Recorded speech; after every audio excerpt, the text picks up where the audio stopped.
Welcome to They Live by Film, a platform dedicated to bringing you film discussion and interviews from around the world. I'm Adam Lundy, and I'm happy to be finally back in the virtual room with my co-hosts Chris Haskell and Zach Bryant. Hello, Hello, gentlemen. hello. Hello, hello. Long time no hear. Happy Sunday to y'all since, I think by now people probably know we typically record on Sundays. Yes, yes, indeed, a happy Sunday. So unless Any y'all have something better, I have a theme for this episode. Go straight in with it, dude. I have I'm 40 years old, almost about to be 41, and I've been very lucky to never have any long-standing injuries. And I think I may have had my first one. So I was trying to get fit, trying to lose some weight, and got a trainer, and this trainer got a little excited about my progress, and I did a little bit too much weight and pinched my spine together right around my sciatic nerve that runs down my leg, and so have basically like only been able to lay down flat for the last 3 weeks. But I'm making progress and happy to say that things are improving. Well, I mean, it's Sounds always like it's always good to try to. You're doing better than me. I'm like about to hit 30, and I'm still like, I don't need exercise. I'll just suffer when I'm 40. Well, the suffering does happen, let me tell you that. Yeah, trapped nerve does not sound fun. I'm lucky that I haven't had anything like that. Again, I'm under 30, but I do try to exercise. So hopefully nothing like that will happen to Just the me. what if I can give any advice, don't if you're gonna do a weighted squat, which is a barbell with weights on it over your shoulders and then you squat, if you're gonna do that, just practice with light weights on form before you increase the weights. Because that was the problem is the trainer got excited that I was doing a good job on lower weights. And he's kind of a young trainer, so I mean I'm not gonna say it was all his fault. I'm also not exercised in my life. But but I just had bad form, so my back had to compensate for what the right muscles weren't doing, and that was the problem. Yes, this is my trick. I'm afraid of the barbells, so I stay away from them. So there we go. Yeah, I may never do them again. maybe it was where I was a more into track and stuff, but no, I don't. I don't mess with weights. I run. Running Yeah. is my thing. I was running. Okay. Okay. Let's move past the Forrest Gump. Obviously it's been like a month or so since we've recorded. Knowing you guys, I assume there's been plenty of pickups and pre-orders and shit in the meantime. Hmm. Yeah, to the point I can't exactly remember what I bought since the. I wish I could remember I should have checked what was the last thing I said on the last episode because I'm trying to Zach, remember what I've gotten since then. back in August of last year, did you buy the October bundle for Mondo Macabro? No, I actually don't own anything from Mondo Macabro. Oh, okay, because that due to some they tried their first box set, and as we say down in the South, bless their souls, they tried, and it was the production hell for them, and so Oh, those shipped in late March, oh um, Jesus. the October bundle. And it's funny because a lot of times, like if Severin had done that, the internet would have been losing its head about like, where's my movies? But I think people give Mondo a little bit more credit. Like it's just two guys doing their best, and they had some production delays and stuff. So But that nobody. does bring up a point that Severin has kind of become the punching bag sometimes of boutique selling because it's like they're very very watched about what they do. No, totally. I feel like more than others for sure. Um, Probably unfairly because it's like the stuff they get, grief about is like my package has been in the mail for 3 extra days. What's wrong with this company? Well, I don't know Which if you is guys ever get on like the Facebook pages for like Vinegar Syndrome or anything, but it's like after the Black Friday sale. When will my stuff be here? I'm like, oh, you poor child. You have so much. You have oh, so long to wait. oh, Oh, did you get actually, the subscription? You got even longer to wait because you didn't. exactly. Actually, wait, can I hog the mic for one more thing? Sure. Because I feel like I have to talk about Vinegar Syndrome. I'm so glad you brought them up. Their partner labels are out of control right now. Um, they have, I'm gonna see if I can find this in like 10 seconds. Because last month, for the second month in a row, they had Wosiet's a Haas movie from Yellow Veil. Then another label had a Claire Denis film. Then another label had a Gaspar Noé film. Like their partner labels are basically becoming Criterion. Like it's crazy what's happening over there right now.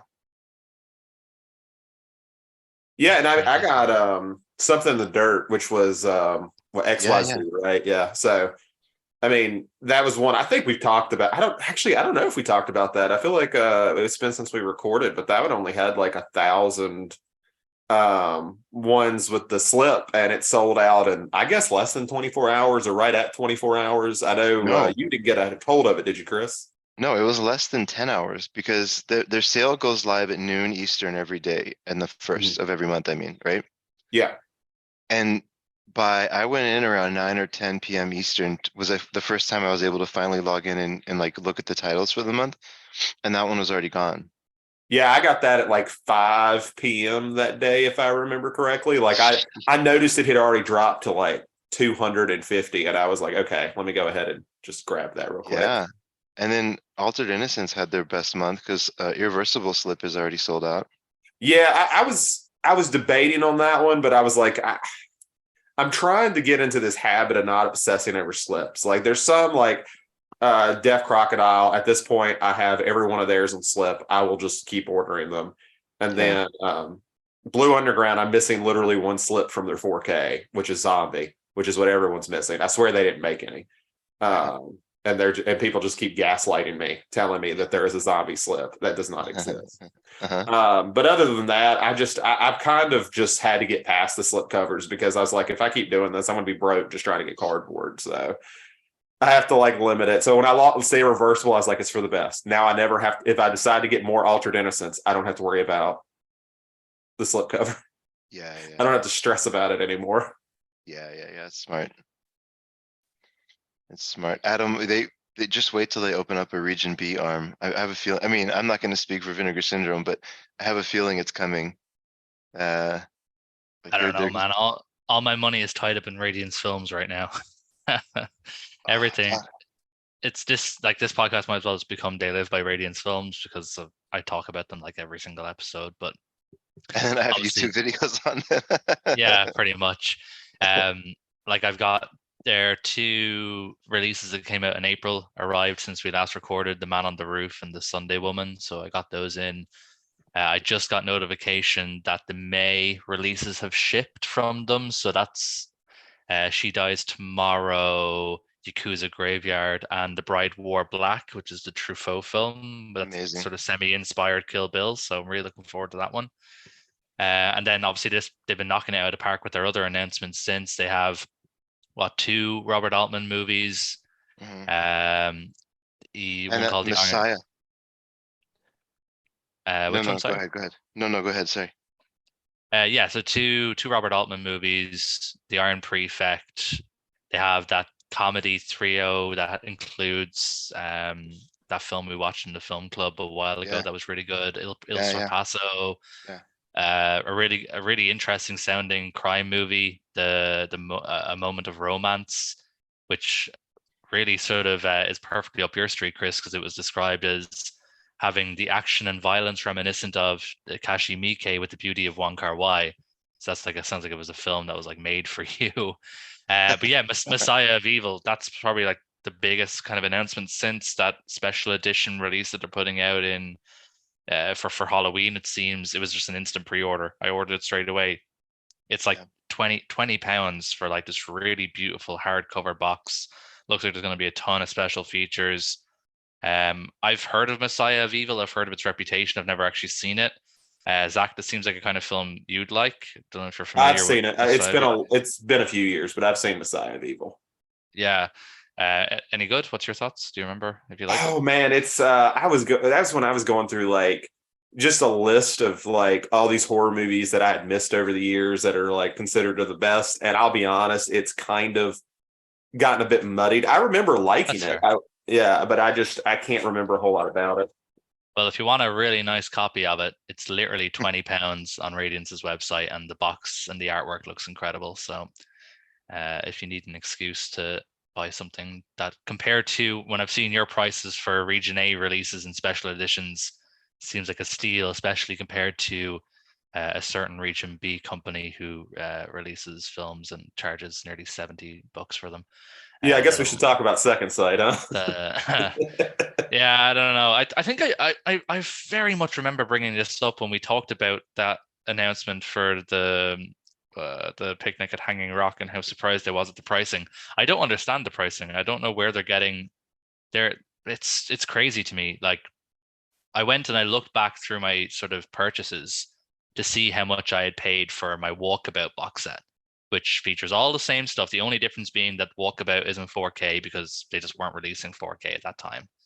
The only difference in Walkabout includes a book, includes a script, has the nice hard sort of cover box, and it's like half the price. I just don't really get it.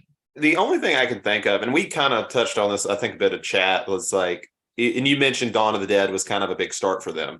That was a big thing for Americans. Like, I think that's when, at least for me, and I think many other people in the US, we kind of realized they were a company because it was our only way to get Dawn of the Dead because of some certain rights by a certain producer in this country.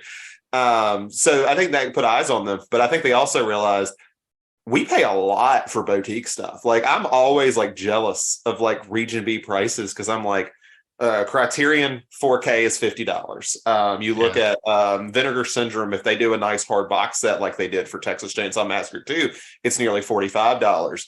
So when you have this big bulky box and it has all this stuff, you're like, yeah, 70 seems reasonable. Because I mean, to us, it's like, yeah, we don't get anything that nice, like that isn't Vinegar Syndrome. We get nothing like that. So it's a little bit of jealousy, but it's kind of screwed you guys over for your own boutique label. Yeah, like it's funny you mentioned the Criterion one. So like a Criterion Blu-ray is retail priced at $40 before obviously the sale. Obviously nobody buys it at that price. Everyone waits for the sale, but that's the recommended retail price is $39.99. But the same Blu-ray in Region B is $18.99 at retail. It was just a normal, just as in like a normal Criterion, like a Criterion Region B. If it's a slip cover, like or a digipack, I mean, it's like $22.99 usually, unless it's like a bigger set like Lone Wolf and Cub or something. But yeah, I always thought that the price disparity was crazy. I think this is a problem. We don't have to make this a macroeconomic podcast, but I think this is a problem that goes beyond boutique Blu-ray because, like, I think in general, that's the thing that always surprises me about going to the UK. And sorry, I haven't spent time in Ireland yet. I need to, but I'm assuming it's similar there, or going to Europe, is that like just everyday stuff is cheaper there. Like, there might be some things that are more expensive, but just like going to the store, like going to the grocery store, or like riding the metro, like just everyday stuff is cheaper there than it is in the US. Like, if you're going to compare buying a month-long pass for the underground in New York, Manhattan versus London, London's like half the price. Like there's all these things that it just feels like they're less expensive, which is great. Well, there's also, again, I don't want to turn this into a socioeconomic podcast or anything like that, but there's also just a general like take-home pay and salary differentials. Like the people who do my job in America earn way more than me, but that's because everything else is more expensive for you guys over there. Okay. There's cost of living adjustments. Things seem cheaper, in the UK or in Ireland or whatever, but we don't get paid the same amount. So it all balances out, really, I'm sure. But anyway, let's move past that. Has anyone seen anything they want to give a shout out to before we go talking about the actual films we're here to talk about? Oh man, so much. Y'all go first. I'm gonna look through my letterbox. Well, the new announcement for the new Hunger Games has come out. So I was, it'd been kind of a long time since I watched the originals. Actually, I never watched 4. So I read the books when I was a teenager. I hated the third book. I got to the third movie and I was like, yeah, I think I'm good. I got to the end of that. I was like, yeah, I don't even care. And I never watched it. And I'm actually at the same spot now. I just watched Mockingjay Part 1. I'm going to give a lot of credit to the first 2 films. Like, as much as they are just this teen dystopia that got oversaturated in the mid 2000s, it's easily probably the best one of that bunch. Like, I was really impressed with the first one. Like, when I talk about indie, this is still an $80 million film. But honestly, it has like this indie feel to it that I think gives it a lot of, I'm not going to say charm, but a lot of like, it hits harder because you have like this it's a lot like Battle Royale, and of course that's what it's compared to because of this almost cheaper feeling. Gives everything kind of like this real feel to it. The shaky cam is terrible. I don't know why that was a decision. I don't know. Maybe Soderbergh, who was apparently the first unit director, which I think is hilarious that he would just do that randomly. Maybe that was his suggestion. I don't know, but yeah, kind of been a fun watch. The first two are easily been the best so far. And I think after this, I'm going to move on to Twilight and just like complete the saga of my childhood of things I complained about. So that's where I have been. Sorry, I missed something. So you're saying that there's going to be another Hunger Games movie? Yeah, Suzanne Collins wrote a prequel. Yeah, about President Snow, who was Donald Sutherland's character in the movies. Got it. Okay, yeah. and that book was also popular, and so they're going to do the movie. I don't know if it was as popular. Like, I mean, I think it was successful, and I mean, Suzanne Collins. I read a lot of those like YA stuff.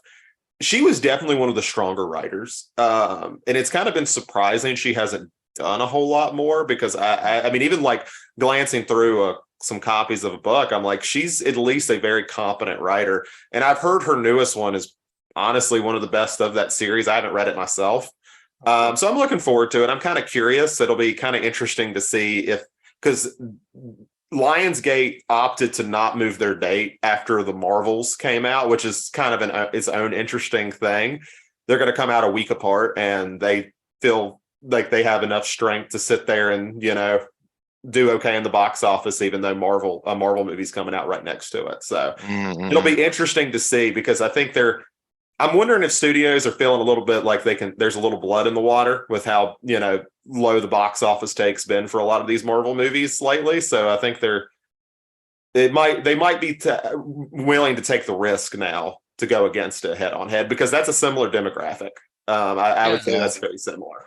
Sure. I suppose what Lionsgate are probably like when they look at the box office that the Hunger Games movies made, they feel like they don't need to feel like they're an underdog. Obviously they don't have the star power of Jennifer Lawrence coming back because it's a prequel, but they made a fuck ton of money. Like I saw all of them in cinema, and I don't really care about them too much. I never read the books or anything, but I saw them all in the theater. They made a shit ton of money, so they probably feel like they don't really have much to hide. They should probably don't feel like they're underdogs, which is interesting. I agree with that. And plus, Captain Marvel was hot garbage. And so I can't imagine that they're feeling too threatened by another Captain Marvel movie. I like Captain Marvel.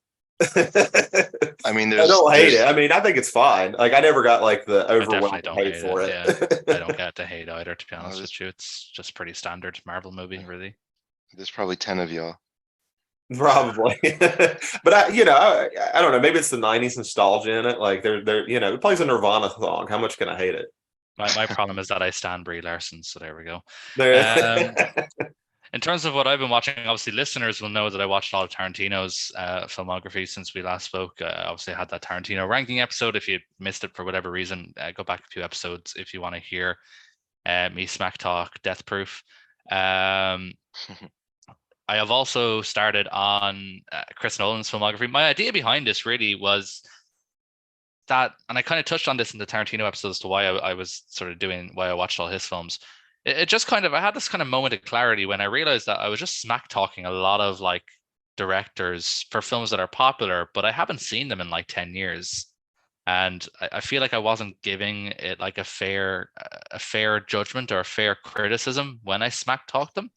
So I'm basically just giving them the opportunity to like change my opinion because like all I've really done in the last since I turned like 20, say, all I've really done is watch, apart from Marvel movies and whatever Star Wars has come out, the only stuff I've really watched is like art house movies, foreign movies, classic movies. I don't really keep up with a lot of the modern films the same way like Zach would. So I just felt like I'm going to stop talking shit about Tarantino. I'll actually rewatch his movies and see if I like them. And I've been doing the same with Chris Nolan. I've gotten as far as I've just I rewatched Inception a couple of weeks ago, and I'm just struggling to bring myself to watch The Dark Knight Rises. Once I get over that hump, I'll finish off his filmography fairly quick, I'm sure. I'm just struggling to bring myself to do that. Yeah, I'm fine with however you rank because I just checked that you gave The Prestige 5 stars, so I don't even care what the rest you put is. That's the best Oh, one. The Prestige is dope. That's like Yeah. that is his best film. You know, 100% hands down. That film is so good. It's stupid good. So yeah, Prestige is awesome. Inception gets 5 stars just because it's Inception. It has to get 5 stars, you know. I Um, always said Nolan was better when he had like these small ideas, like these smaller grounded ideas, and made them feel just as big as possible. Like you look at Memento and you look at The Prestige, they're kind of grounded. Like, yeah, and then he's making them like spectacles, and I'm like, that's why I'm excited for kind of Oppenheimer. Like that's a big idea, but it's still grounded. So I'm very curious how he does with Oppenheimer. yeah. We'll see how it goes, really. The only other film I'm just going to give it just a really quick shout out to, because I saw it getting a bit of hate on Letterboxd and I didn't really understand it. I thought it was pretty groovy. There was a documentary that came out last year. I don't know if you guys had heard of it, called Lynch Oz. Have you guys, has that been I've on seen your it radar? posted, but I haven't seen it. Mm-mm. Yeah, it was on. There's a streaming platform here, called All Four. It's basically for Channel 4 in the UK. They have a free streaming streaming service for the UK and Ireland, and their branch of Film 4 is pretty big.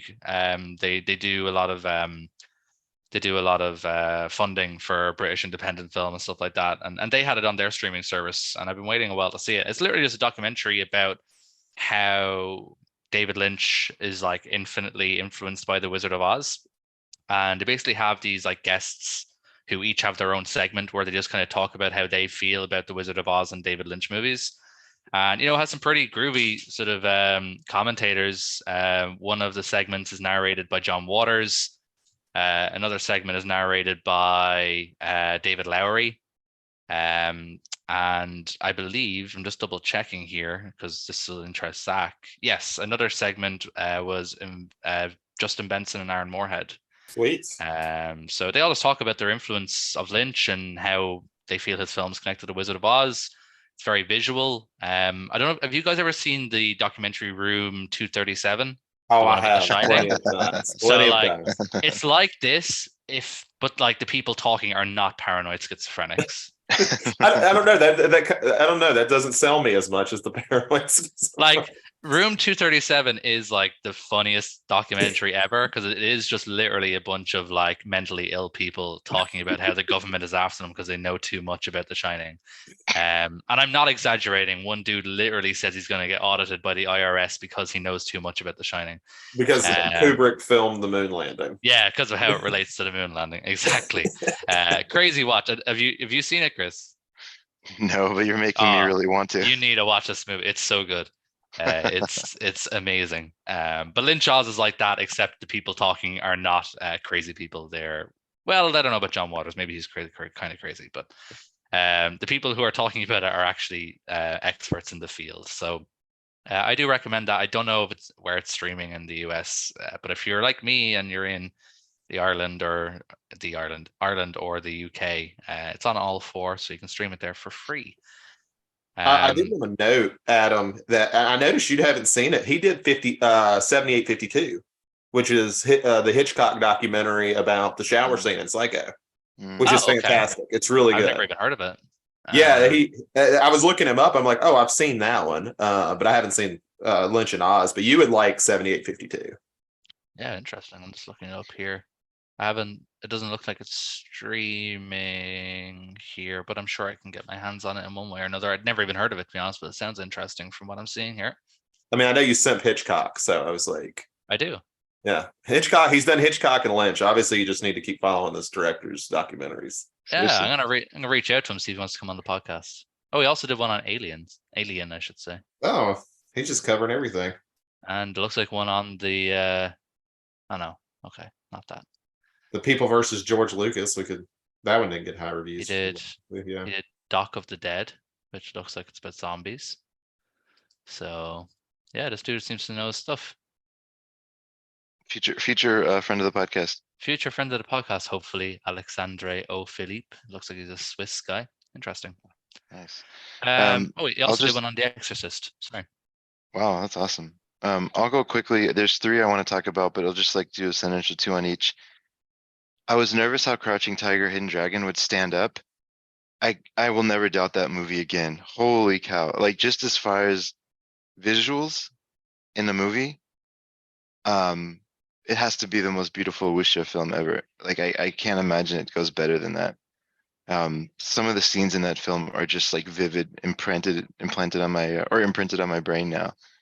Um, yeah, just crazy beautiful. And then I saw just kind of it was funny, and I think I'll mention it. The movie overall was okay, but there's a Shaw Brothers movie that I saw called Shaolin Mantis, where the last, like there's this big thing in Shaw Brothers movies where like the hero gets defeated by a stronger enemy and then learns something, and there's like a training montage where he learns like a new skill, or sometimes she learns a new skill, and then they go back and defeat the boss. That's like a trope of the studio. So in this particular training montage, he's defeated. He's laying on the ground in like a forest, and he sees this praying mantis, like an actual bug, striking a pose. And then he starts to copy the pose of this praying mantis. And then the praying mantis keeps coming back and teaching him new poses. And he learns mantis style from an actual mantis. And it's almost like martial arts surrealism somehow. It's like this little stick mantis, like, that luckily it's not making sounds. It's not full ham, but it's pretty hammy. Very entertaining. But then the only one I'll talk about is this is gonna sound weird because I've loved Bergman my whole life, but I feel at times I'm drifting away from Bergman being my top three director. Like I wonder sometimes if like as I see more stuff, I feel him slipping a little bit. But I think a big part of that is because I had never seen Cries and Whispers before. Oh yeah. Just oh my God, Zach, have you seen it? No, I'm very limited on my Bergman. I think I've seen No, like no. 4 of his movies. I remember. No, we've been talking about it over. Like, imagine if Bergman made Possession and it all took place with three sisters, and most of it is in a house, and the room that they're in, everything is bright red and they're wearing white, and it's just like Sven Nykvist won best, I guess, cinematographer or whatever that year. But it's one of the most dark darkly beautiful movies I think ever. I can't imagine somebody doing it better. But in addition, it's just a dark movie. Like it's a horror movie for sure. It's All right, brutal. I will add that to watch list. There we Not go. not well, I should say it's not like an actual horror movie. It's just a brutal watch though. I don't know, man. I would defend it. I think like there's a point where she wipes her own blood on her face. And then there's another part where it could possibly be a zombie. Like I'm not saying Bergman set out to make a genre film, but like it has horror elements, right? Yeah, I guess. I don't know. I wouldn't jump as far to call it horror. It's certainly horrible, the things that are happening in this movie. But I don't know. Zach, Maybe that's break the just me. tie. Break the tie, Zach. Watch it Okay. and come back and report. Because I mean, the ones I've seen from Bergman are the ones that are commonly put as his like horror films. So I've seen The Virgin Spring and I've seen Hour of the Wolf, which are both kind of put in that a lot. Yeah, yeah, yeah. Even Persona gets thrown in there sometimes. I'll see Yeah, on the list every once in a while.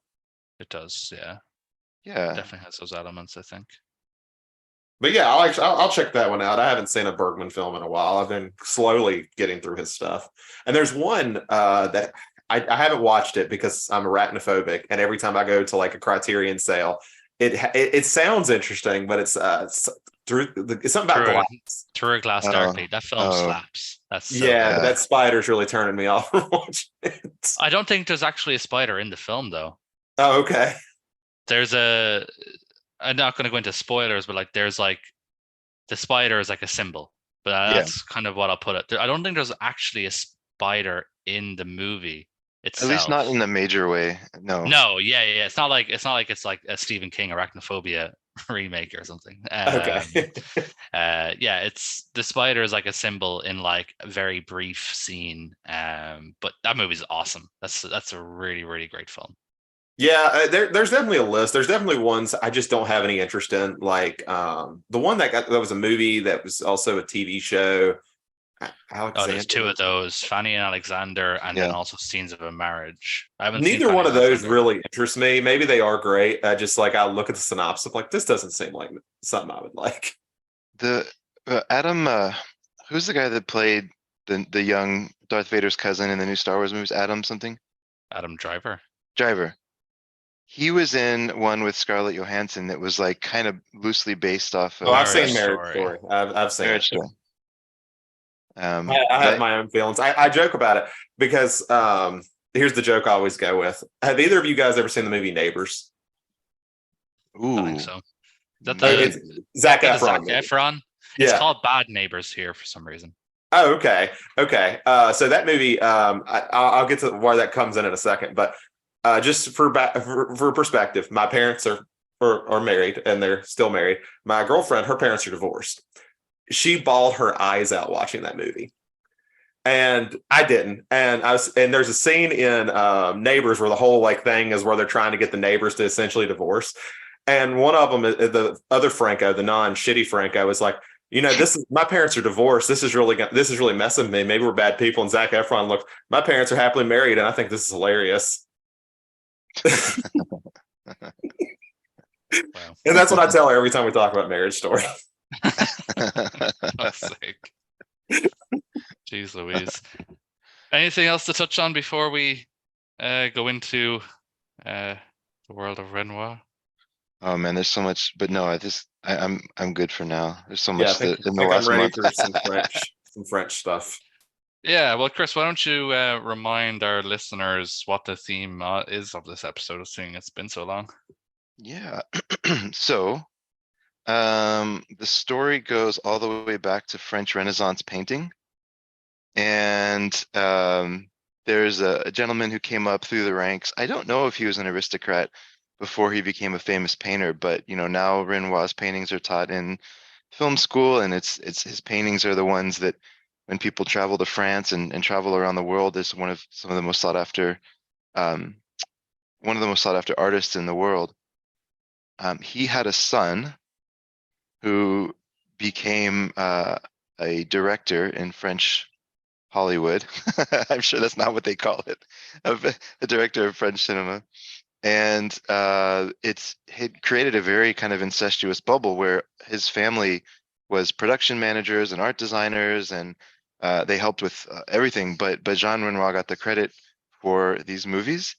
I had, before this episode, I had only seen Grand Illusion. I think that's possibly wrong, but Grand Illusion is one of my favorite movies. I just think the dialogue, I don't know that I've ever seen like cleverly written dialogue like that other than like a Lubitsch film, or it's just perfect. Like I could watch Grand Illusion anytime. So I was very excited for this week because of some of the stuff some of the torturous, pretentious art that I've dragged y'all through by accident in the past. And like we'll get into this in a second. I was a little bit underwhelmed by this week, but anyways, we'll get into all that here in just a minute. I would say definitely see Grand Illusion as the highlight of the episode, and then we're going to talk today about the rest of Renoir, or some more of Renoir, but focus in on the French Can-Can, which is his retelling of the origin of the Moulin Rouge, and then Rules of the Game, which many people consider to be his best movie. So one thing I wanted to note, just as a thing, because you talked about his father. So while we were not recording, I went to Philadelphia, where I went to go to the Philadelphia Art Museum, which is the one where Rocky runs up the steps towards. And I got to see some of his paintings in person. They had, I think, 3 or 4 of them. He liked naked women, I could tell. Like I think all of his were naked women. But they're very good paintings. So I thought that was cool because we had talked about it beforehand, and I got to see them in person. Did you weep in the beauty? No, I've never done that at an art museum. It gets weird when that happens. But no, it's cool though. I'm too dumb to really appreciate art. I just like, wow, that was really well done. That's cool. Oh, cool. There's some history stuff over here. That's neat. That's me at an art museum.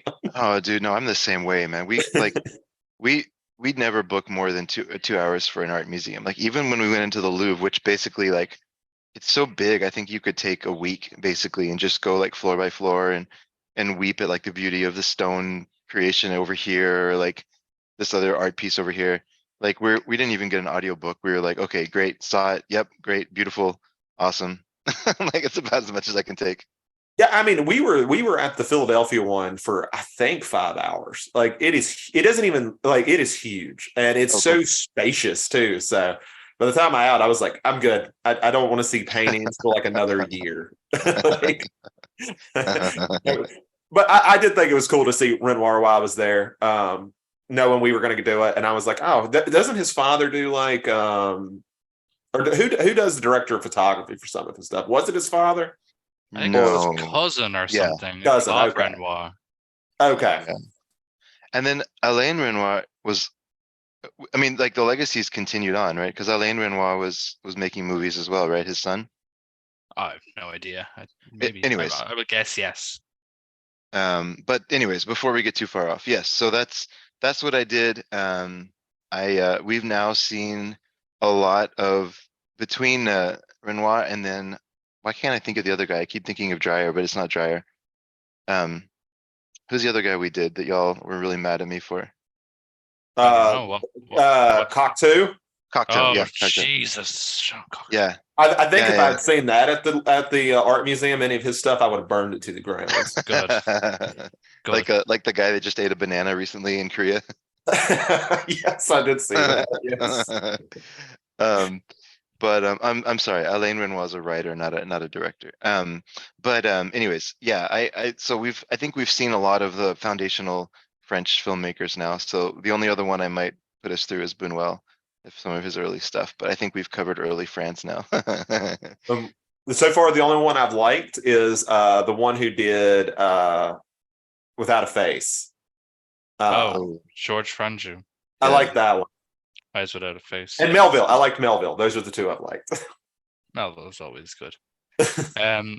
So are we going to talk about rules of the game first? La règle des jeux, Let's do it. as they say in France. Thank God you said it. Yeah. Just for the context, this is so important to the context of how I feel about this movie, Chris. Please tell the listeners where it is on the site, on the They Shoot Pictures. 5. It's number 5. It's number 5. Five best film of all time. It dropped one this year it was 4 forever. Yeah. Really? I really did not expect that. I was like, oh, it's gonna be like 100 or something. Like, and I would still say that's too high, but 5. Like, there are only 4 movies in existence that they put higher. Up until 2012, it was 3. Then it dropped to 4, and then Vertigo is only 2 ahead of it. Vertigo is 2, yeah, which is way too high. Vertigo, Citizen Kane, Tokyo Story. I can't remember what the other one was. 2001 is the other one. 2001 makes sense. Yeah. So I felt like the context was important for what I'm about to say. So for me, the rules of the game, and this is just because I did research about it, so I just kind of knew the context. This is one of the most important and groundbreaking movies ever made in terms of technical filmmaking. This movie is a fucking bore. It's so boring. It is like one of the most boring films I've ever watched in my life, but it's so important. Now, this is where the problem herein lies. So this is like the 5th best, inverted commas, best film ever made. Mm-hmm. I would say it's probably the 5th most important film ever made. I could get behind that because this was doing the things that Citizen Kane was praised for before Citizen Kane. With the deep photography, the camera moving around rather than doing traditional jump cuts. This was like technical filmmaking beyond what the world had seen at this point. Mm-hmm. So I can get behind it being the 5th most important film ever made. The 5th best film ever made, not a chance. Not nowhere near, because it has to be entertaining. It has to have aged well. You know, even if you look at, like, I'm going to use The Grand Illusion as an example because you mentioned it already. Grand Illusion is awesome. It's so good. It's so entertaining. It's so fresh, even though it was made like 90 years ago. Great film. And like, but I would rank it, even though maybe it's not as technically important or as groundbreaking as Rules of the Game. I would rank it way, way, way, way higher than Rules of the Game, purely just based on its entertainment factor. Which now that I feel like I feel like I've recalibrated my brain when I watched all these Tarantino and Chris Nolan movies. The entertainment factor is now so much a bigger factor for Yeah. me when Yeah, watching movies now that I've sort of refreshed my brain. It's all cool if it's important, but if I'm bored, then I'm not gonna like your movie. I'm sorry. You brought up a point, and this will kind of tie into what I was going to talk about. You talked about the technical part. I think context matters for this film, but in a very different way. So this is a movie to me that felt like it was made for 1939 French people. And yeah, this is 2 months before Germany will invade Poland and the start of World War II. This is less than a year before the Third Reich will take over France. And I'm sure there is so much anger about the people who are ruling France and knowing that this stuff is going to happen. And I get it. Like, hey, we get that today. We see the menu, we see Glass Onion. But it also brings in the same problem, as much as I like those two films, that this film has. Renoir grew up going to boarding schools and being rich, and it kind of comes off a little weird to me. It's like, it's like, I get you're making fun of the rich. I'm cool with that. Make fun of them all you want. But you're there too, man. Like you're there a little bit. It's actually really interesting you brought that up, because I don't know if you've seen the discussion for this week's film club, the music room. Yeah, I was about to talk about that too. So, because I had mentioned that just from a filmmaking point of view, the Satyajit Ray, the Indian director, probably the most important Indian director there is, he's very similar stylistically to Renoir and Vittorio De Sica, who made Bicycle Thieves, because they make films about realism, but in a very sort of still kind of filmic and poetic way. And Zach, the other Zach from our film club, had mentioned that both Ray, Renoir, and De Sica all grew up incredibly privileged, and here they are making films about real people, and that it kind of seems a little bit facetious. That they're like you said, like you're there, you can make fun of the rich and you can side with the poor all you want, but you're the one who's privileged enough to be able to make those kind of comments. And and I don't know if it's 100% fair, because I mean, filmmaking by definition, for the most part, is a very privileged art form to make. It costs a lot of money, and so I don't know if it's 100% fair, but it does. Sometimes it comes off. I don't know if there's a way to avoid it coming off hollow unless you really make an independent film, and then it's how many of those people can make a film like that independently? It's tough. It's done. It's just tough, and and like I said, I think this is important, but it was important for the people who watched it, who were angry at the aristocrats in France, and knowing that Germany is going to start invading everyone, and they don't believe that their rich can do anything about it because they suck. Okay, yeah, I'm glad y'all picked up on that, because I do think he was making fun of the wealthy class, which is a more poignant criticism if you're in it, right? As opposed to feeling like a protest film about like general capitalism sucks or general anarchy kind of stuff coming from an outsider's perspective. Like, it can be more powerful coming from somebody who's been in it, right? Like this feels more.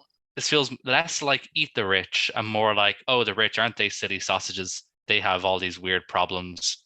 So I feel like it's more making fun of them rather than actually trying to instill anger towards them, personally, anyway. Or at least just to the point of, why do you put your faith in these people?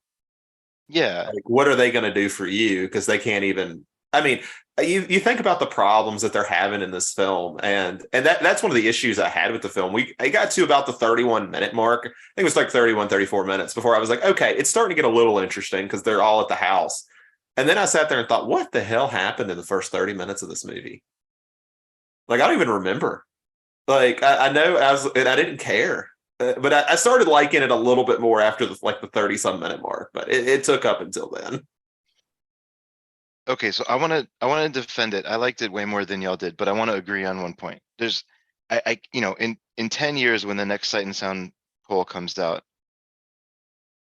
I cannot imagine this is going to stay a top 5 movie for forever. Like, I just can't. Like, there, I fully agree that there are 5 movies better than this. Like, I don't know what that number is. I don't know if it's 100 or 1,000, or I don't know what exactly that number is. But there are 5 movies better than this. I'm right there with you. But I And did. Yeah, go ahead. sorry, I was just going to quickly say, and there is a precedent for that, because if you look at the directors list, it's way further down. It's in like the 20s for the directors list. So you can already tell that filmmakers don't rate this as much as the critics do. Oh man, there's a whole interesting discussion on that too.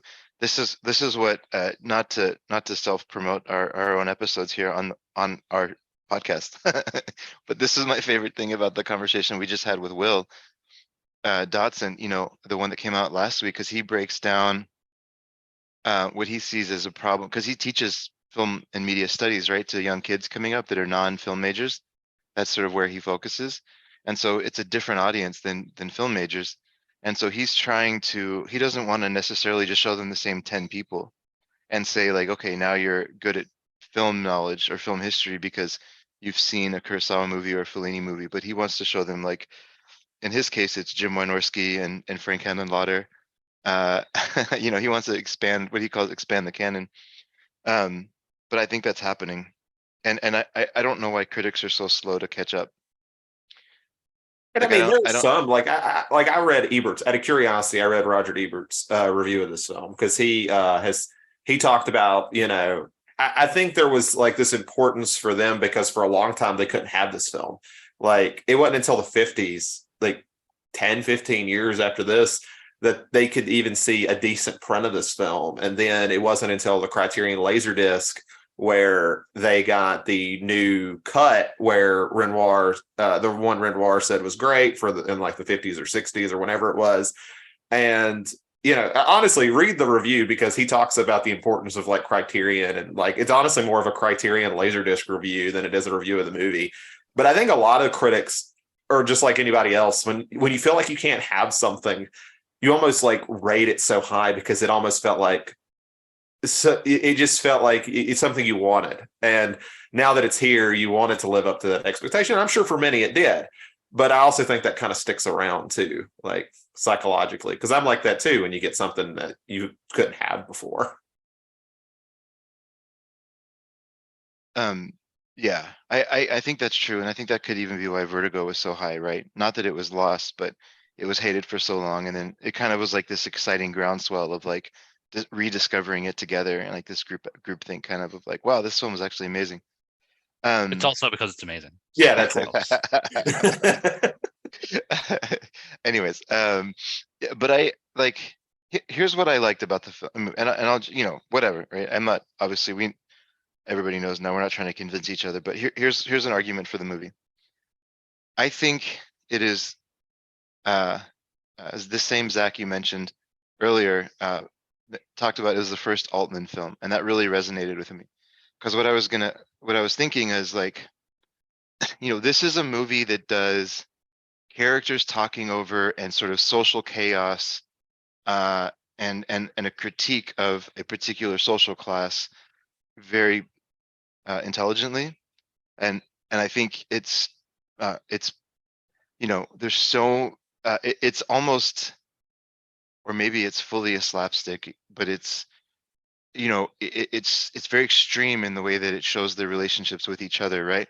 Everyone has a mistress, everyone's married, everyone has a mistress, everyone is sort of into it, but then that becomes the crux of the film, is that there's one guy who's not okay with it, and the fact that his particular wife would think about having a little dalliance with another man sets off this sort of chaos inside this dinner party that turns into murder and turns into like hate and all these things. It like, so, you know, for people that say they're okay with it, it so quickly unravels. And I thought that was all handled perfectly. Like, I can't imagine it being done better. And I don't disagree with that. And I think, you know, I'll use since it is its own sort of like eat the rich movie, I used the example I was talking about earlier with The Menu, which came out last year. Mhm. They gave you like in that film, and a lot of films they do that. Even though when you're in a room full of obnoxious rich people, you need something to ground you a little bit. At least I do. I won't say we need it. I'll say I need it. In The Menu, you have a character who is a working class person who is in a Mhm. situation they don't want to be in. They're around Mhm. people that can bring it down to ground level, where you're just watching. I don't even know who to connect with in this film. Like I'm trying to think, like, and that's probably the point. Like I'm not supposed to connect with anyone, but that also makes it kind of a tough watch for me. Like I'm like, who am I supposed to care about? Uh, okay, so you didn't have any connection with the guy who was poaching rabbits and then gets hired on as a house help and then winds up kind of having a dalliance with the maid and getting shot at. And then there's a scene, the guy who's chasing him with his gun, there's a scene afterwards where they're just like tired and they're just sitting there eating a snack, and like the same two guys that were trying to kill each other, 5 seconds ago are now just like having a bro moment and talking about women, and like I don't know. I thought that was Yeah, endearing. I would say, that's the closest to what I would want. I'm still, poaching is kind of another thing. Like when you're talking about a form of rich people, that can also kind of be its own privileged life too, in a sense. Poaching, by definition, is kind of a very privileged life in a sense. People who go to safaris and hunt and things like that. Okay. So, like I said, I would say he's definitely the most endearing, but I wouldn't say I felt a connection either. Yeah, fair enough. I'm kind of the same exact, less about like needing somebody that's like of the same social class as me to feel connected to someone. I just feel like I need to have someone that I like. I don't, whether they're rich or poor or whatever. If we talk about other like sort of films that have a large sort of cast, so like Days Confused, for example. I Mhm. like most of the characters in Days of Confused, and this is kind of like Days of Confused, but if they are all rich French people in the 40s or the 30s, this is Uh-huh. kind of like Days of Confused. Um, but I like a lot of the characters in Days of Confused because even the ones who are bad people are still entertaining and still kind of funny. Whereas I just don't really care about any of these people. Like if one of them, has an affair or one of them gets killed, or it like it makes no impact on me at all. And I definitely understand where you're coming from in terms of the dynamics of how the sort of story plays out and how the characters interact with one another.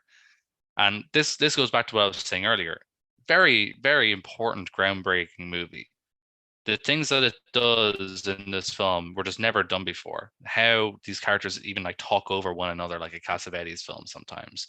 Mhm. How the camera, rather than jumping between people talking, it sort of zooms around the room back and forth on a dolly. Mhm. Or how it has a lot of stuff happening sort of deep in the background, like in Citizen Kane, but it's like Mhm. a few years before Citizen Kane. Incredibly important, incredibly groundbreaking movie. I'm just not entertained by it because I just don't like any of the people. The story is obviously I can't connect the story at all because it's just so far away from everything that I sort of know. I just don't think it's aged well. I think that's the problem. And the story, I mean, the story and the characters, they just haven't aged well. There's no universal themes at play here, like in say The Grand Illusion. you know and again, I'm just going to keep bringing up Grand Illusion because I think it's his best film. Yeah, Like there's universal themes there that despite the fact that it takes place during World War I, you can still watch it today and enjoy it and feel connected with the characters and feel connected with the totally. story, because it doesn't have to have taken place in World War I. This same film could have taken place in the Korean War or World War II or Vietnam. It's a very basic story and very basic themes, whereas this is a complex story with complex themes, and that's not a bad thing in itself. But the problem is when everything is so specific to a particular time and place. Once you're outside of that time and place, it becomes very difficult to connect with that story and those characters.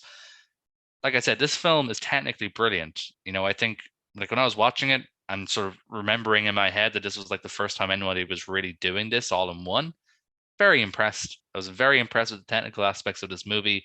Renoir is a very talented filmmaker, um, but I just don't get enjoyment from it. That's my main issue here.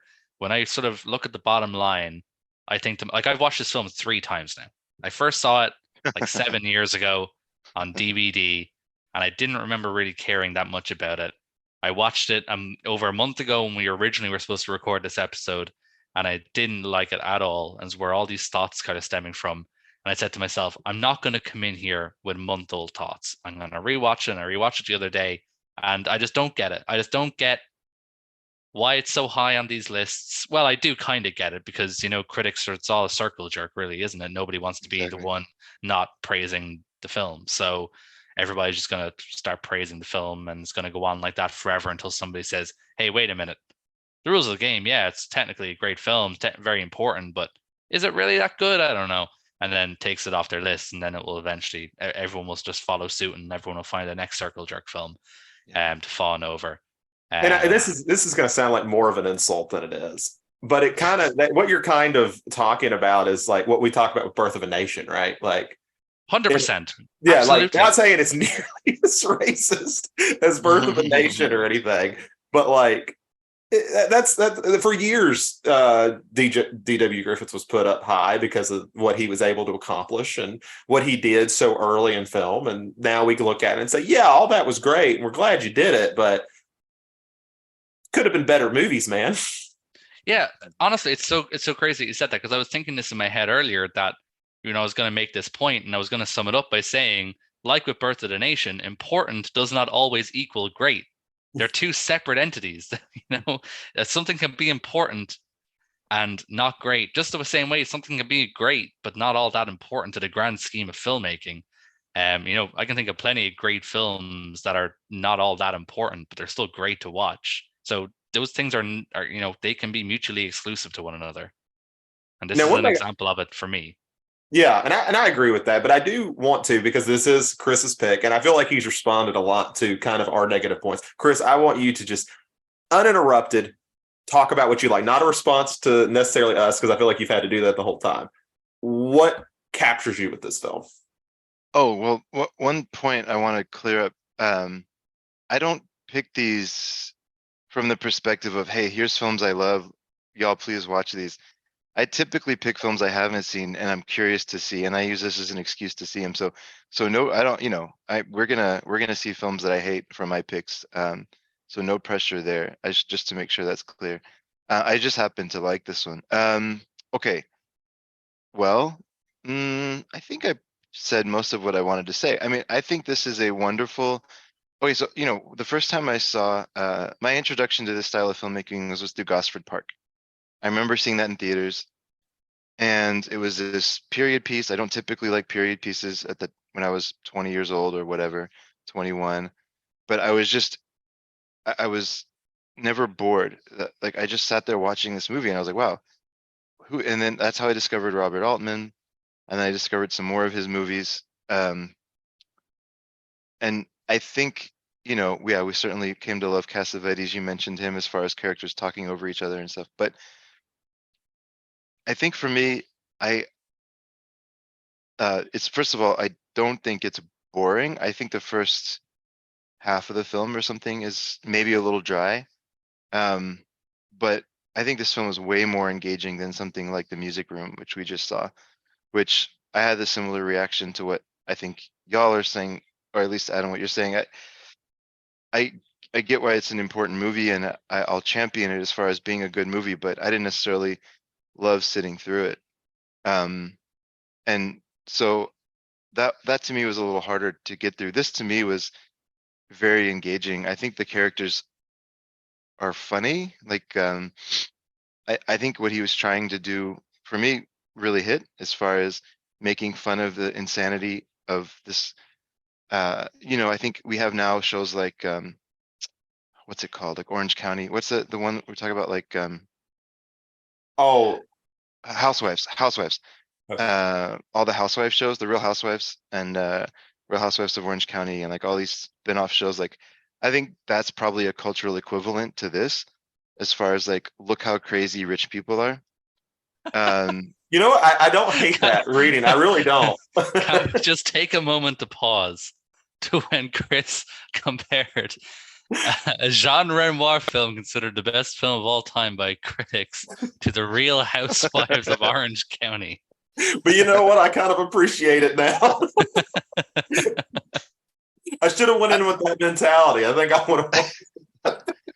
I mean, I don't know. I not try to insult the film, but I'm just saying, like, as far as how he wants us to connect with the characters, right? I think he's pulling like a similar thing here of just saying, like, look how crazy rich people are.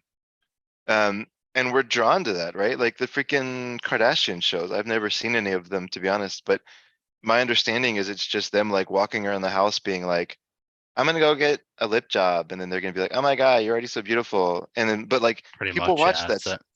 but people watch that stuff like it's candy, right? Like it's free ice cream or something. So we there has always been a draw to like a glimpse into what the rich are doing, and I like the fact that he gave us that glimpse, and it's ludicrous and it's silly and like it's not what you want it to be, right? Like there's nothing really appealing about that world. It's just people like sleeping with each other and like um pretending to be civil. And then the only real raw emotion in there is between one of the guards, I guess, right, who like helps with the hunts, Yeah. and one of the house. So like the only real emotion and like authentic emotion in the movie comes from, I don't know if they would be considered poor or middle class. I don't know exactly where they would fit, but the working class, right? Like Mm. not from the rich. Everything else is like fake emotion. Like there's not even, I don't even think there's like the main woman who she starts off in the movie, and the pilot flies around the Atlantic for her, and she doesn't even show up for his inauguration or for his landing. Yeah. She's not even an interesting person. Like, and I think she's intentionally not an interesting person. Like she just is dull and like, but for whatever reason, like they're enamored by her status or whatever. So that's what I like about it. Like it's a glimpse into rich people in France at that time, and it turns out that rich people in France at that time kind of suck, just as you know. And I think It's that why they theme is became cheese eating surrender monkeys, as so elegantly put in The Simpsons. I'm gonna, just before I kind of cap off my thoughts of the rules, or to close off my thoughts on the rules of the game. I'm gonna just give it something that I do think is interesting that happens in the film that was very influential, and it's something that I've talked about on the podcast before when we've done French New Wave stuff. I'm not going to go into specifics, but the ending is, I don't want to do spoilers right now. But I've talked about before in a lot of French New Wave movies, especially in like Truffaut and Godard films, who are both big fans of Renoir. They do like a dark punchline ending, like they have in like Jose Jim and Breathless and stuff like, and Contempt. Loads of films do this kind of. It's almost like a dark punchline at the end where it's like, hey, look, we just got you there, sucker. The end. And I feel like this is like one of the earliest films I've seen do that. And because they were so influenced by Renoir themselves, I would have to assume this is where they kind of got the idea from, the, in a similar way that this film kind of ends on a bit of a dark punchline, which I thought was pretty well put together. I did like the ending, not because it ended. I liked how the ending played out. I thought that was a bit, tongue in cheek, sort of dark humor. yeah. And I feel like that's definitely. I would like bet good money that was that moment was like a singular influence on how the French New Wave guys ended their movies with these kind of dark punchlines. Oh yeah, that makes sense. Yeah, that totally makes sense. So where would y'all, this is probably an impossible question to answer. Where would y'all put this if you had your own top 1,000 list? Does this make the top 1,000? Probably not. Maybe at the very no, it wouldn't. No, No. I don't know probably about one. I don't really know how to even rate a top 1,000. Like in terms of like, if I was putting it in like the top one, like if I was list out 1,000 movies that I'd happily watch again, like I don't know if I'd have 1,000 movies that I'd want to rewatch over this per se. Like it definitely wouldn't make my top 250 or even top 500. Okay. I'd say I've already watched it 3 times. What's a fourth? You never know what could happen. Yeah, I think again because it's the critic in me. I feel like we're all, anyone who's born to try and critique movies is born with the incessant need to rate the rules of the game. It's like any critic that was born, wants to, it's sort of built within your DNA that you need to put this high on a list or something. I feel like because of its importance, I will put it in a top 1,000, I guess. I guess maybe I'd rewatch it. It wouldn't be like the worst film I'd ever rewatch. The next film we talk about, French Can, not a hope, not a chance. But yeah, I suppose I'd guess and maybe put it in a top 1,000. I think it's a top 500 for me. I don't think it's a top 250. It definitely wouldn't be top 250 for me. I did like it, but Grand Illusion's better. So in conclusion, watch Grand Illusion first. Yes, watch Grand Illusion. Okay, Absolutely. I'll do that. And watch Tony. Tony is another great Renoir film that we won't get to talk about today. He did yeah. Sorry. No, go ahead. Tony invented Italian neorealism 10 years before the Italians did. So awesome. There you go. Watch Tony. Tony's awesome. And then when I really interrupted, I was going to say he did a version of The Lower Depths, which I'm curious to see as well. He did. That was Kurosawa, right? Am I crazy in thinking Kurosawa made a film called The Lower Depths? No. It's that they based it on the same play. Oh, okay. I was wondering about this when I was looking at his Letterboxd, like the posters of all his movies to see how many I'd seen. I saw The Lower Depths. I was like, I thought that was a Kurosawa movie. So that makes sense. So they're both based on the same play. Okay. Yeah, and I think it's a French play. And then Kurosawa adapted it to Japan. Sounds like a Kurosawa thing to do. Yep. But anyways, all right. Well, let's get into the film of the hour here. Freaking hell. Yeah. This movie sucks so bad. I don't know if you're gonna feel the same way, but geez Louise. Do you remember, I don't know when it was exactly, but do you remember we watched a film in the film club called The Bandwagon? No. With Fred Astaire. Hold on. Maybe if I Bandwagon.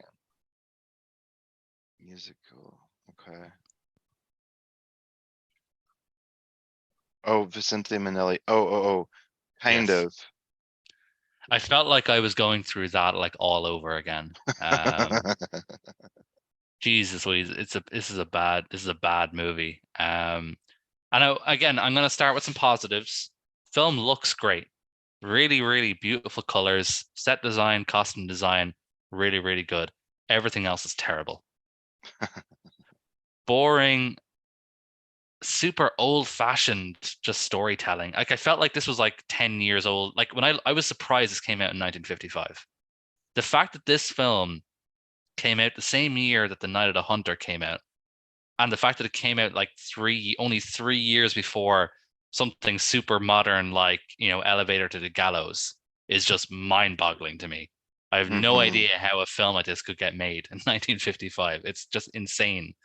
Yeah, geez, I hate this movie. I'll let you jump in, Chris, but yeah, I really did not like this movie at all. No, just real quick. I just pulled up my review for The Bandwagon. I guess I did see it roughly a year and a half ago, and I said, "Oh boy, bad movie, dumb movie." That sums up French Can, I believe, as well. So, okay, so let's be objective about this. Y'all are gonna be mad. So this has hovered around the top 500 for years and is currently at 426. That's just insanity. I'm sorry, like it's just insane. Please hurt my feelings by telling me some films that are around it. All right, fine. Okay, so one thing that I think is interesting, remember the Dogma 95 #1, that movie Festin? Yeah, by von Trier. Well, one of the other guys in that movement, right? Vinterberg, yeah, but they do a lot of stuff together, yeah. So it's also called The Celebration. That's right up there. There is a, let's see, Victor Sjöström movie, one of his better ones or most famous ones, called The Wind. This is right next to Shawshank Redemption, right above Shawshank Redemption. That's fair. That's right above Limelight with Charlie Chaplin. I like that one. Right above Bride of Frankenstein. Oh, that's no. Wait, Bride of wait. Hold Frankenstein's way on. better. Way better. Hold up. Did you just say that this is better than Bride of Frankenstein? I mean, I didn't say that, but They Shoot Pictures did. Yes. No. No. Well, No. this is where I'm going to start making you mad. So Shoot the Piano Player, La Terra Half of our Trema, podcast been in this area? Possession. You what? Has half of our podcast been in this like 500 area? It seems like it. We live in this area. Yeah, I mean, Is it that- kind of makes sense. The films that show up on the Criterion Channel, right? They're kind of in the top 2000 probably. Yeah, that's fair. Did you say Possession though? The Zulawski movie? Yeah. Lol. Needs to although- be way, way higher. 500 is a weird. There's also Under the Skin, which I'm sorry, but that's not a top 500 movie. The Scarlett Johansson one? Scarlett Johansson one, yeah. Jonathan something or other, I think is the dude's name. Oh, wait a minute. I'm okay. I was thinking of the Meg Ryan one. What's that called? Oh, In the Cut. Oh, okay. Yeah, Okay. those are probably completely different movies if I know Meg Ryan movies. No. She made that one movie that was like, where she got naked and everybody was freaking out because it's like a raw kind of like drama. Oh, But, okay. Well, Under but- the Skin is about Scarlett Johansson driving around Scotland in a van, kidnapping men, pretending to want to have sex with them, but then she's an alien who eats their life force. Oh, that So I sounds don't good. know if they are the same. No, that's not the same. That sounds way more interesting. It's interesting because I think It's pretty this is off topic, but those were like not actors, right? Like not obviously they didn't really eat the life force, but like a lot of the people she picked up were like real Scottish people, right? That were Yeah, exactly. Yeah, it's pretty much she just drove around with a camera beside her in the van while trying to solicit herself fictionally. Oh, okay. I definitely want to see that then. That's crazy. strange. Yeah, pretty well fun. Okay. Anyways, so I struggle with. There's another movie called The Great Ziegfeld that was made in the U.S., which was about one of the foundational personalities, I guess, behind what's it called when movies open up in New York, Broadway. So it's like this guy Ziegfeld was one of the big early founders of Broadway. And then there's even another one which I can't remember the name right now about the early founders of Broadway, and then this one about the early founder of Moulin Rouge. I struggle with these biopics. The Great Ziegfeld is also beloved, and then this other one that I can't remember the name is beloved, and this one is beloved. They're just not my kind of movies. Like I don't think the stories like it's the same reason. I know all James Cameron joking aside, this is not where I'm going with this, but it's the same reason I struggled with A Night to Remember or the Titanic. I just don't get super excited about true stories unless there's like an interesting twist to it or something that's like if it's done in a creative way. But if it's just like a straight telling of a biopic or a straight telling of like an event, like that one that came out recently with where Tom Hanks lands a plane in a river and everybody celebrated him, Sully. Like I'll probably never see that. Like if even if I was on a plane, I would rather watch like a cartoon or something. Like it's just not where my mind goes. I don't really care to see that dramatized. Now, I just want to make sure we're clear here. We're comparing like a movie about like people who made like Moulin Rouge or whatever to a disaster movie where it's I'm just awesome. saying. Like Titanic is awesome. That is the sum here. Like it's a disaster movie within this biopic. That's not even really a biopic. It's fictional characters. But anyway, we can use The Night to Remember. It's a disaster movie. That's awesome. Who doesn't like a disaster movie? It's just like I don't know. Like I'm not gonna. I mean, I know I'm in the minority here. Those stories don't interest me. Like that's not where I go. Right? Like I like the Titanic more than A Night to Remember, to be honest. Well, you should. It's a better movie. I mean, that's probably relatively debated, right? People like will die for A Night to Remember, but I just can't. It's just like a straight telling of something that I already know. So it's just like, yeah, fine. Like that person has like a nice costume on and like they're representing the time period well, but like I just can't get into it. So for me, I won't ever probably like the French Can. All terrible, the fact that he was just a horrible person. And and the fact that, like, you know, he was a gaslighter, and the fact that he was, you know, the least faithful sort of person alive, and openly defended it by just saying, like, well, this is who I am. Like, you know that when you dated me, like, I've had women before you and I'm gonna have women after you. Like, either you're with me or you're not. Like, kind of a douche, right? Or kind of a dick. Um, but like, all that aside, this genre is like one of my least favorite genres. So I'm inherently going to be biased against this kind of thing. Yeah, I'm not a big biopic guy either, but I think my main problem with this film is not necessarily that it's like sort of biopic style or anything. It's just the general style, this kind of Vincente Minnelli style of filmmaking. Yeah. Like, you know, Meet Me in St. Louis, The Bandwagon, all that kind of stuff. I just Mhm. hate it. I don't know what it is. It's just something so false about all of it. I just really it just grates me. I just really dislike kind of that style of kind of that old Hollywood musical style, which obviously Renoir briefly was working in Hollywood, and this was like one of his first films back in France. So obviously he was seeing these when he was over there and was influenced by them. Um, but yeah, I just couldn't get behind the film. I just didn't find it. The story was just like completely uninteresting. I just don't like the style in general. I don't like Yeah. any of the characters. And then like I like Jean Gabin. I'll just put it out there. I like Jean Gabin. Pretty good actor. You know, Sure. he's in, you know, The Grand Illusion that we talked about earlier. He was born in 1904. Okay. Francois Arnault, who is one of the characters he has a brief fling with in the movie, was born in 1931. So I'll just let that sit there. That a very clearly 50-year-old man was at one point having an affair with a very clearly 20-year-old girl in this movie, and it's like played off like nothing really. So this film is gross, on top of being a bore. I just, yeah, I don't actually have anything positive apart from the fact that the sets and the costumes look nice. That's pretty much the only positive I can say for French Can. I will never watch this movie again. Yeah, I'm in that camp. I mean, the age difference thing is probably more historically accurate than anything, which is also gross. But I I wouldn't count that as a knock against the film necessarily, right?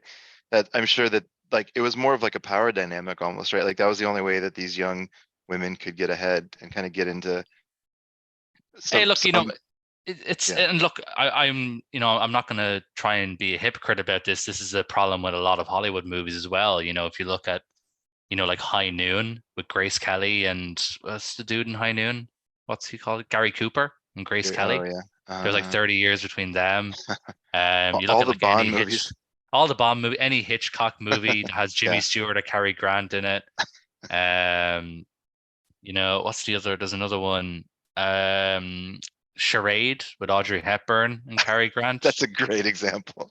Yeah. So like, you know, I'm not going to be a hip because I like, you know, all those movies that I named. So this is certainly, you know, the age difference between Jean Gabin and his co-star is definitely not the sole reason I hate this movie, but it certainly did not help, which is the problem. Because the good thing with Hitchcock and Charade and High Noon is that they're all great movies. So I Right. can kind of look past the ickiness of that a little bit because of that. But this does not help it. It's the best way I can put it. Speaking of ScarJo, I bet you Ghost World doesn't age well. Have y'all ever seen that? I've not. It's the one where she plays an It's Asian robot, right? no. It's her. It's a Terry Zwigoff movie. It's where Steve Buscemi kind of plays like a love interest. Oh, sorry. I was thinking Ghost in the Ghost in the Shell. Shell. Yeah, yeah, that's the one you were thinking of. Sorry, my They bad. didn't age Ghost in the well, and it's Shell. only been like 4 years. But I'd be curious to go because I remember liking Ghost World a lot when it came out. But Steve Buscemi was probably already 50 when that came out, and he looked like he was 50 when he was 20. So he did. I can't. I'd be curious to go back and watch that movie now. But anyways, yeah. And I don't know that there's honestly too much to say about the French Can. I think it was a miss. Um, I'm kind of glad to see it from the sense of I can have a more rounded picture of Renoir. Um, but yeah, I'm not gonna buy it. I'll never see it again. yeah, this is definitely a 2 thumbs down, do not recommend kind of a film. I'm on the Wikipedia page. I've just seen something. French Can, also known as Only the French Can. That is a terrible title as well. That is a terrible title. That is a terrible title for a movie. I suppose like the other film that we can talk about here is The River. It's kind of interesting how it's tying to a couple of things that we sort of brought up throughout the episode. Because it was part of that sort of period where Renoir was sort of self-exiled from France. He'd made some films in Hollywood, and then he made this film. You talked about Ray earlier, right?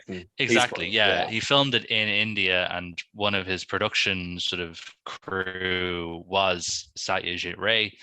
And Satyajit Ray wasn't formally sort of trained as a filmmaker. He was I believe he was into like arts and set design and that kind of thing. And then, working with Renoir kind of inspired him to be a filmmaker. But yeah, so this was made as part of his sort of American sojourn, and then also Satyajit Ray was involved in the background as well. I saw The River. Well, it's been a while. I think it's been at least a year, if not more, since I saw The River. And the problem I'm going to have sort of talking about The River is the same problem I had. Remember when we watched the Colonel Blimp movie? Remember that one? Yeah. That Powell and Pressburger movie. Yeah. Any film that features or romances British colonialism is never going to sit too high in my books. I think the movie itself is good. It's a really beautiful film. It was made with Technicolor. Really gorgeous film. The problem I have is that is the fact that it does very much sort of romanticize this period that pretty much like tore India apart for decades, after the British pulled out. And the timing feels weird to me. And I think I saw it was based on a book. That might be part of the reason, but like this came out like 51. They had left India by like 46 or 47. And it just makes it feel weird. Like, and I guess there's the same argument to be made with like Gone with the Wind, which is a movie I do like. And I like, that is what I keep thinking when I watch The River. I was like, it's kind of like that. Like, you're kind of ignoring the bigger problem here for this like sort of melodrama sort of idea. And I can kind of get that, but it's also, I guess, kind of weird at the same time. Like, I don't know. Yeah, like it doesn't feel like a film that was made for Indian people, which is kind of weird when you're going there to make a film in their country and you're going to be employing their people or whatever. It doesn't feel like a film that was made for Indian people. It feels like a film made for British people, sort of reminiscing about the colonies, which is so strange. Like I can't imagine setting something like this, like kind of like a melodrama romance, in an area where you've pulled out of the country because you felt bad that you just stopped Germany from doing the thing that you've been doing for hundreds of years. So you're like, shit, we're kind of hypocrites. Let's pull out of India. So like, I agree. It's very weird to make a film sort of romanticizing this period and sort of setting a melodrama there, especially one that so prominently features, British people. And again, I'm not making this like an anti-Britain podcast or whatever, just because I'm Irish. I just find it weird that we're romanticizing something that had such a negative effect on that country for so long. And, the ramifications of it still kind of go through their politics today in terms of how their land is split and everything like that. So I find it hard to appreciate a film like The River because of those real world consequences, despite the fact that, like everything that Renoir does, it's still very technically good. Like I thought the film was, I don't know about you, Zach, I thought the film was, very, very nice looking. The camera work and the cinematography, beautiful. I sip a lot for Technicolor, so yes, I thought it was great. Before you respond, I just want to say I haven't seen it, so I won't say much, but it's the 179th best film of all time. No. I mean, I will say I liked it better than Rules of the Game. Okay. I did like it better than that. Like, just because, like, it's interesting in its own way. And I'm in the same boat as Adam. Is like it feels weird, and I feel hypocritical because I do like Gone with the Wind, and I'm like, that's like what 50 years after the end of slavery. I was like, it's probably got the same problems, but maybe it's just an identification thing. Like the people it's made for, it works for, and I don't know. Like it just there's something about it that just like sticks with me as I watch it, and I can't like remove myself from it. Hmm. Awesome. I don't really have much more to say on the river because I just don't really remember it all that well. Do Yeah, you I have? just literally watched it this morning, so Yeah, so obviously you're going to be a lot more fresher than me. Was there anything in particular you wanted to sort of bring up about it other than what we talked about? the only thing I can think of is like I just really hate narration, and I wish the whole movie's narrated, like from beginning to end. I was like, I could have just read. Like, Ooh. I think it is based on a book, and I'm like, I could have just read the book, and I'm gonna just hear narration for an hour and a half. How is this movie so beloved? I really don't like It narration. looks gorgeous, like seriously, like Technicolor in India should have been more of a thing because they already have such a beautiful like their use of color and the area and stuff like that and everything else. Technicolor should have just been a big India thing because it works for them. Interesting. Yeah, color's so much a part of the culture there. Yeah, Right. and I mean everything pops so well, and yet Yeah. if you were to, I don't know if it's been 4K restored, but if it was, it's kind of like when you watch the 4K of like Apocalypse Now, and you're like, this looks like if I didn't know who these actors were, and then somebody told me it was made in like the 90s, I'd believe it because of just how well it's shot and how Wow. like much the colors pop, and you're like, this looks like it could be made today, but just about Wow. how it looks. I suppose that the problem with here lies that it kind of speaks to the privilege of the white people because like color is such a huge part of Indian culture. You know, when you look at their festivals and everything like that, it's all color. Even when you look at their sort of traditional, garb, all so colorful.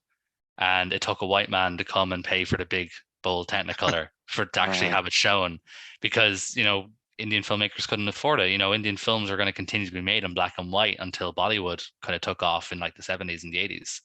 So it's kind of makes an ironic point that like in the film, the British people are the ones who live in luxury because they're the ones who are privileged. It took the white man to come over and pay for Technicolor to show off the colors of India, something that their own filmmakers would not be able to do for a few decades.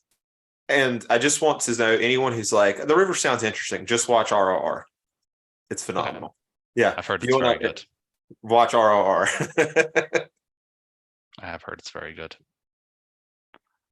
It is like that is basically turned into my like July 4th tradition because, there's this weird, there is like this weird connection with, I think I wrote a whole review about it, like Americans and India are like separated by 200 years of the same thing. And it's like, yeah, still the same thing in a sense of that independence from Britain sort of thing that kind of you hold a lot of pride to, even if no matter how long it's been. Yeah. Which thankfully we have an Irish person here who feels the same way. So we should do an episode on that director at one point because everything he makes is this grand spectacle. Like there's another one, I can't remember the name exactly, but Bahibali, I think is. Okay. Yeah, I think I probably mispronounced it, but everyone on this who listens to this podcast is used to that. So it's like that. Yeah, he makes good stuff. RR has been my favorite of what I've seen, but if you've seen Mel Gibson directed movies, it is obvious it is his inspiration. Dude definitely loves him some Mel Gibson movies. What wasn't Mel Gibson on his wasn't there like a few movies on his list? Yeah, like he puts Mel Gibson as one of his favorite directors, and it makes sense because like Indian movies are so bold, and for what people, people have their issues with Gibson, but like with India, they love their boldness on a lot of their action stuff, and that's kind of what Gibson's into as well, like how stylistic and how almost over the top everything is. It just works perfectly for them, especially when you look at something like RRR or some other ones. It's awesome. Cool. So we're to kind of wrap up this episode then. We recommend The Grand Illusion. I recommend Tony. Chris recommends The Rule of the Game, and none of us recommend French Cancan. Is Yeah, it sounds that about right? right. Yeah. Sounds about right. Okay, Yeah. cool. Zach, why don't you tell our listeners what we will be discussing next time around? All right, so we're going to get about as far away from France as we can get. Just got to take a break from there. So I decided, I was sitting here thinking, recently seen a movie which is going to be one of our picks, and I get this conversation a lot because I have a very much a hate for the term thriller. It is like it annoys me, and I think it's mostly because like it's in its own sense been weaponized to when there's a good horror movie, you just call it a thriller so it can get awards. And it irks me. But I do think there are such things as thrillers in a sense that don't have any horror in them. They are truly just doing what they're supposed to do. They just feel like such a rarity now. But I wanted to pick two that I feel really, really capture to me what a thriller is supposed to be. Even if there's a debate, even if I have a debate in my own head of what a thriller even is. But if I'm going to put a definition to it, the two movies I chose, one is a movie from 2019. It was a first film by a man, I think his name was Henry Dunham. I'll make sure I got that right. Yes, Henry Dunham, which is called The Standoff at Sparrow Creek, which came out in 2018, 2019. And that's essentially about there is a mass shooting at a police officer's funeral. So yes, we'll have fun tiptoeing around some political stuff. That'll be fun. And essentially all these militia guys who are in it together all go to where they had all their weapons and just to see if it was one of them. And one of the ARs is missing, and they are trying to figure out which one of them did it. And so it becomes a very tense sort of bottle all in one place sort of thing. I think it has fantastic tension. The other one is a movie that actually just came out a month. So I feel confident in saying this is definitely the most recent movie we've ever done on this podcast, which it came out April 7th, I believe, which is How to Blow Up a Pipeline. More tiptoeing around political stuff. This will be a fun episode next time we record. Essentially, that one kind of tells you what it's about. It's about all these type of people who are making the decision to essentially, even by their own words, become eco-terrorist. And it is the decision for them to go out into the desert and essentially figure out how to make a couple of bombs and try to get away with it. Both of them are very tense films. They're very short, Adam, so you will love them. I think the longest one is like 104 minutes, so it just barely makes it over the triple digits. They're already 4-star in my book. But yes, so if you turn in next week, we can talk about some recent tense thrillers. This pipeline has been getting some amazing reviews too. It really was good. It really, we'll talk about it more in a couple weeks, but if it doesn't get nominated for best editing next year, the Oscars are even more rigged than I thought they were, because it is fantastic editing. Cool. Looking forward to it.